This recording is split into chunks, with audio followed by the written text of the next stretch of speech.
Hello, my name's Rowan Fisher. I work for Heritage and Culture Warwickshire, and today I'm going to be talking about one of my favourite recipes from Mary Wise's recipe book, which is her recipe for gingerbread.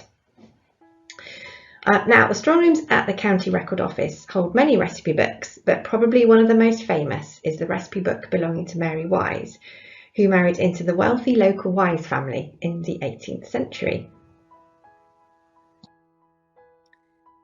The Wise family had strong links with the area, and some of you may recognise this building. It's the current day record office, with the older building transposed behind. This was bought by Mary's father-in-law, Henry Wise, who was royal gardener to Queen Anne. And in 1709 he bought Priory House and landscaped the grounds around it. And Mary Wise herself married his second son and namesake, Henry Wise, in 1732. Now, in common with many housewives of the time, she started to keep a household book. After Mary's death in 1760, it continued to be used and handed down through the family. The practice of keeping a household book was very common at this time, as published recipe books were not widely available. Women learned the craft of running a household from their mothers. And one of the lovely things about this book, I think, is that recipes for gingerbread, collaring beef and pickling pigeons nestle side by side with medicinal recipes and recipes for homemade cosmetics. It's a bit of a jumble when you read through it, because recipes were recorded in the order in which they were received and not split into sections in the way a modern day recipe book today would be. The recipe we're going to look at is Mary Wise's recipe for gingerbread, and as you can possibly see from this, from the copy of the recipe in front of you, it has things like flour, butter, treacle, sugar, ginger, coriander seed, caraway seed and orange and lemon zest in it.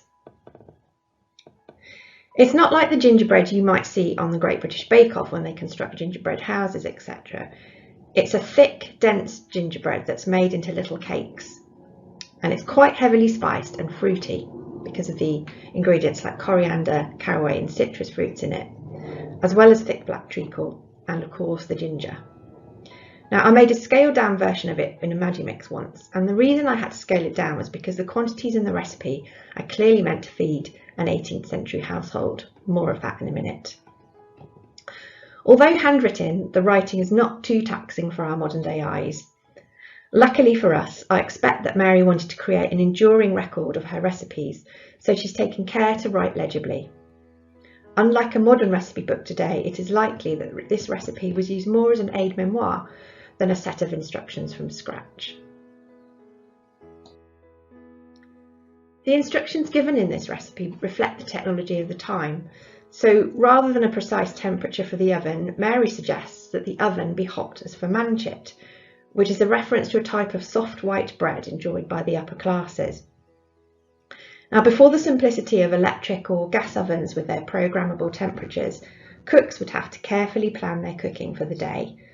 They would need to heat their oven by fire to differing levels of temperature, hotter for bread and meats, and then let it cool off a little bit for more delicate cake making.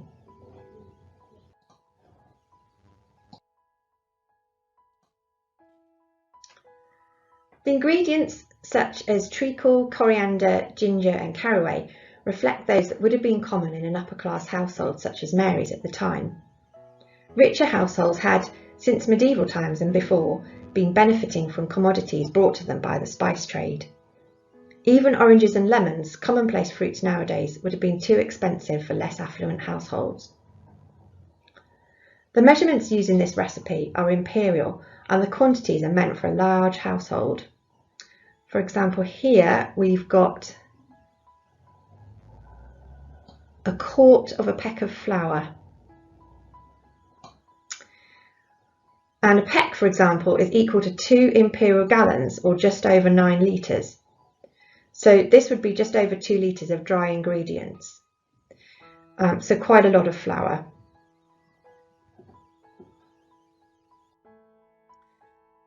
I also like the spellings. Flour spelt as if it's a flower in the garden, treacle with an extra A in it, let and hot, both with extra T's. Now, this isn't because Mary couldn't spell, it's just because standardised rules for spelling didn't really exist in the 18th century, and people often spelled things just how they felt like it, really. Here is the translation of the recipe for you to read.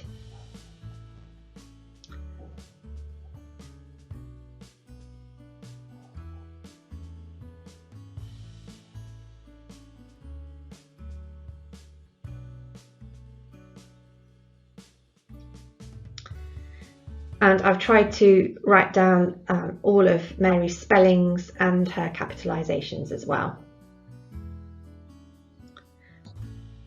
And here is the modern day recipe in case you want to make it yourself. You could make them in cupcake cases, so you end up with little cakes, or you could make them like a tray bake, either works.